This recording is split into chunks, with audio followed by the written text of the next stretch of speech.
द्वापर देखूं कृष्ण की रीति, धर्मनी परखूं नीति अनीति। अर्जुन कहे तिन दया दृढ़ावा, दया दृढ़ाई पुनि घात करावा।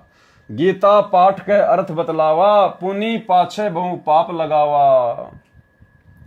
बंधु घात कर दोष लगावा, पंडो कहें बहु काल सतावा। और ऐसा ही इसने महाभारत के युद्ध में किया। पहले तो अर्जुन को कह दिया कि तू युद्ध कर, तुझे कोई पाप नहीं लगेगा, तेरे दोनों हाथों में लड्डू हैं। मर गया तो सुर्ग का राज भोगेगा, युद्ध में जीत गए तो हस्तिनापुर का राज भोगोगे। और मरने के बाद में उनको हिमालय में जाके कहा कि वहां जाकर अपना शरीर छोड़ दो तपस्या करके, नहीं तो नरक में जाओगे। अर्थात इस प्रकार से ये घात करता है, धोखा करता है।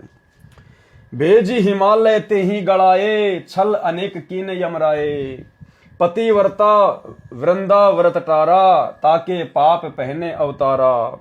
बलिते सोछल कीन बहुता, पुण्य नसाए कीन अगजूता। इसी प्रकार इसने राजा बलि के साथ में भी धोखा किया। छल बुद्धि दीने ताही पताला, कोई न लखे परपंची काला। इस काल के परपंच को कोई नहीं समझ सकता सतगुरु की शरण बिना।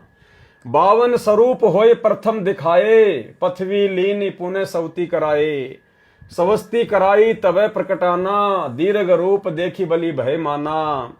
तीनी पग तीनों पुर भयहू, आधा पाव नपदान न दीहूं। देहूं पुराय नप आधा पाऊं, तो नहीं तो पुण्य प्रभाव नसाऊं। तेही कारण पीठ जग दीन्या, अंधा जीव छल प्रगट न चीन्या। तबले पीठ नपै तेही दीन्या, हरि ले ताही पता ले कीन्या। ये छल जीव देख नहीं चीन्या, कहे मुक्ति हरि हमको कीन्या। और हरिश्चंद्र का सुन लेखा, धर्मदास चित करो विवेका। सौरक के धोखे नरक के जाही, जीव अचेत यम छल चीने नाही। पांडव सम की कृष्ण को प्यारे, सोले नरक में डारे। अब भाई और बहनों देखो, बहुत सारी जो चौपाइयां हैं, जो वाणियां हैं, जो शब्द हैं, क्योंकि भाई परमात्मा तो परमात्मा है। अब परमेश्वर के विचारों को, परमेश्वर के शब्दों को भला आप और हमारे जैसे 2 कोटि के जीव ज्यों का त्यों थोड़ा ना समझ सकते हैं। तो दास ने परमात्मा से अर्ज की थी, जब कबीर सागर के सरलार्थ के ऊपर वीडियो बनाना शुरू किया, तो दास ने परमात्मा से अर्ज की, आंखों में आंसू भर के गुरुदेव भगवान से दास ने प्रार्थना की थी कि हे गुरुदेव भगवान, यदि आप उचित समझें परमात्मा, यदि आपकी मेहर हो जाए तो परमात्मा कुछ एक वाणियां, कुछ एक चौपाइयां परमेश्वर दास को समझ में नहीं आती हैं। परमात्मा यदि आप दया बख्श दें मेरे मालिक, तो परमात्मा आपकी अच्छे से महिमा हो जाएगी। बाकी हमारा कोई मान बढ़ाई का चक्कर नहीं है। आप जी अंतर्यामी हो, जानी जान हो परमात्मा, आपसे कुछ भी छुपा हुआ नहीं है।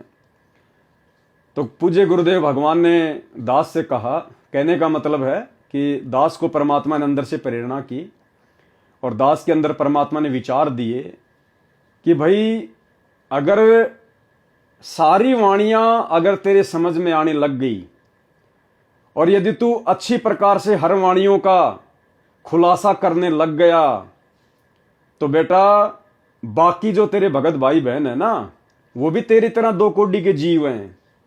ठीक है, तेरे मन में किसी प्रकार का कोई छल कपट नहीं है, कोई मान बढ़ाई की चाहत नहीं है, तू कोई पब्लिसिटी के लिए सब कुछ नहीं करता है, अपने आत्म कल्याण के लिए करता है और मेरी गैर हाजिरी में अपना शिष्य धर्म निभाते हुए सब कुछ कर रहा है।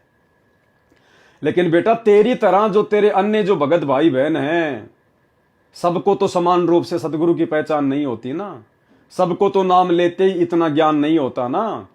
बेटा वो आत्माएं वो तेरे ऊपर अनजाने में आस्था ना कर बैठे, इसलिए तेरे को केवल मैंने उतनी ही बुद्धि बख्शी है, तेरे को केवल मैंने उतना ही काम चलाऊ ज्ञान दिया है कि मेरे हिसार जेल से बाहर आने तक तू भी भक्ति मार्ग पर रुका रहे और अन्य भगत भाई बहनों के हृदय में भी गुरु भक्ति के प्रति आस्था बनी रहे। तो मैं तेरे को इतनी बुद्धि दूंगा जितनी मैं उचित समझूंगा, जितनी आवश्यक है।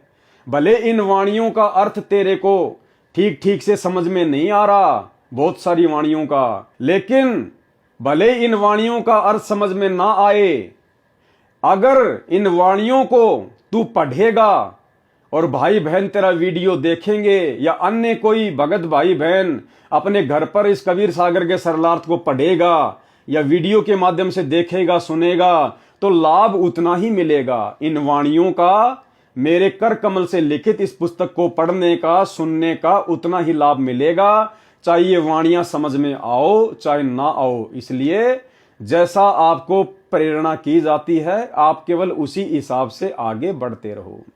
तो भाई और बहनों, बहुत सारी जो वाणियां हैं, जो चौपाइयां हैं, दास को भी ठीक प्रकार से उनका ज्ञान नहीं है, इसलिए दास आपको उनका अर्थ नहीं बता पाएगा।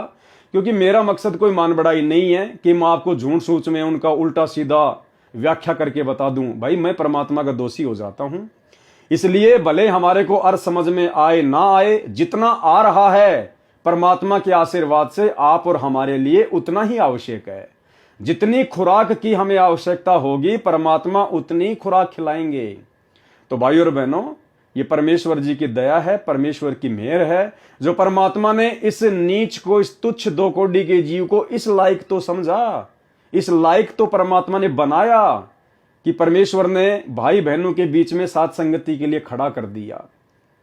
और जितनी परमेश्वर दया करेंगे उतनी खुराक हम खाएंगे। ज्यादा खुराक खा लेंगे तो भी पेट में दर्द हो जाएगा, नहीं पचा पाएंगे। इसलिए परमेश्वर जो काम करता है वो अपने हिसाब से करता है। तो जैसी परमेश्वर की दया होगी दास उसी हिसाब से परमेश्वर के कर कमलों से लिखित इस पवित्र ग्रंथ को पढ़ता रहेगा। जहां जहां मालिक दया करेंगे अर्थ समझाता रहेगा। अन्यथा जब हम आगे बढ़ेंगे इसी कबीर सागर के सरलार्थ में, तो फिर परमात्मा ने वाणियों का नीचे सीधे शब्दों में सरलार्थ भी किया हुआ है। तो हम परमेश्वर के ही द्वारा किए गए सरलार्थ को अच्छे से समझते चले जाएंगे। और इसके अलावा भाई और बहनों, इस पवित्र कबीर सागर के सरलार्थ में आगे जब हम बढ़ेंगे 3-4 वीडियो के आगे, तो परमेश्वर ने बहुत ही गहरे गहरे रहस्य, बहुत सारी शंकाएं जो हो सकता अभी भी भाई बहनों को सतगुरुदेव भगवान के प्रति मन में हो सकती हैं, उनके परमात्मा होने के विषय में, या उन्होंने शादी क्यों की, उन्होंने बेटा बेटी क्यों पैदा किए, बहुत सारी बातें, इन सभी बातों का खुलासा परमाणु के साथ आगे इसी कबीर सागर के सरलार्थ में वीडियो के माध्यम से होगा। तो आगे क्या कहा फिर परमात्मा ने, ज्ञान प्रकाश पेज नंबर 25, यति सती त्यागी भय हूं सब कह गाल बिगुचन लय हूं। जितने भी बड़े बड़े यति हुए हैं, जो सती हुई हैं, जो त्यागी और बैरागी महात्मा हुए हैं, उन सब को काल ने अपने जाल में फंसा के रखा है। परमात्मा कहते हैं ना कि गोरख से ज्ञानी घने सुखदेव जति जहान, सीता सी बहु भारिया पर संत दूर अस्तान। सो बैकुंठ चाहत नर प्राणी ये यम छल बिरले पहचानी। जस जो कर्म करे संसारा, जो संसार में जैसा कर्म करेगा तस भुगते 84 धारा। मानुष जन्म बड़े पुण्य होई सो मानुष तन जात बिगोई। ये मनुष्य जन्म बड़े पुण्य से मिलता है, बड़े भाग से मिलता है, और बिना सच्चे नाम की भक्ति के इस मनुष्य जन्म को भी बर्बाद कर दिया जाता है। नाम बिना नहीं छूटे कालू, बिना सच्चे नाम के इस काल से नहीं छूट सकते। बार बार यम नरक ही घालू, बार बार ये यमराज हमारे को नरक में ठोकता है। नरक निवारण नाम जो आही, नरक से मुक्ति प्राप्त करने का जो नाम है, सुर नर मुनि जन जानत कोई नाही। सुर यानी देवता, नर यानी जो बड़े बड़े ऋषि मुनि साधु संत महात्मा हैं, वो भी नहीं जान पाए, नहीं जानते। ताते यम फिर भटकावे, जिस कारण से बार बार वो काल के जाल में भटकते रहते हैं। नाना योनिन में काल सतावे। बिरले सार शब्द पहचाने, कोई बिरले ही होते हैं जो सार शब्द को पहचान पाते हैं। सतगुरु मिले सतनाम समाने, कोई बिरले ही होते हैं जो सार शब्द को पहचान पाते हैं, क्योंकि सार शब्द स्वयं सतगुरु ही होता है। जिस दिन हमें सतगुरु की पहचान हो गई और सतगुरु की भक्ति पे हम दृढ़ हो गए, उस दिन समझो हम लोग जीवित ही मुक्त हैं, जीवित ही मुक्त। ऐसे परमेश्वर ने धर्मदास जी को काल के जाल से छुड़वाने के लिए कई झटके दिए। अब दीक्षा देने का प्रकरण पढ़ें। अब आगे धर्मदास जी को किस प्रकार से परमात्मा दीक्षा देंगे उसका प्रकरण है।